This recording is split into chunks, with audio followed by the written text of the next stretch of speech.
मुंबई शहर आणि उपनगराला जोडणारा शिव रेल्वे पूल आज मध्यरात्रीपासून वाहतुकीसाठी बंद केला जाणार आहे। येत्या 3 महिन्यात त्याचं पाडकाम हाती घेतलं जाईल आणि यासाठी शेवटच्या 2 टप्प्यात मोठे ब्लॉक घेतले जातील। पूल जमीनदोस्त करण्यासाठी अजस्त्र यंत्रसामग्रीचा वापर केला जाणार आहे। शिव येथील रेल्वे पूल पाडण्यासाठी किमान 3 महिन्यांचा कालावधी लागेल। पहिल्या 2 महिन्यात पुलाचे छोटे छोटे भाग पाडले जातील। रेल्वे लाईनवरील पुलाच्या भागाचं पाडकाम रेल्वे करणार आहे। रस्त्यालगतचा भाग महापालिकेच्या हद्दीत असल्यानं तो महापालिका पाडेल अशी माहिती मिळते। याचा आढावा घेतलाय अल्पेश करकरे यांनी।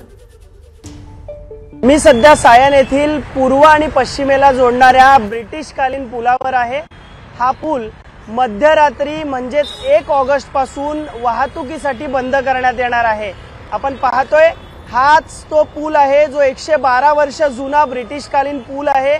गेल्या अनेक महिन्यांपासून हा पूल बंद करण्यात येईल असं सांगण्यात येत होतं, मात्र अखेर हा पूल आज मध्यरात्रीपासून 1 ऑगस्ट पासून हा पूल वाहतुकीसाठी पूर्णपणे बंद करण्यात येणार आहे।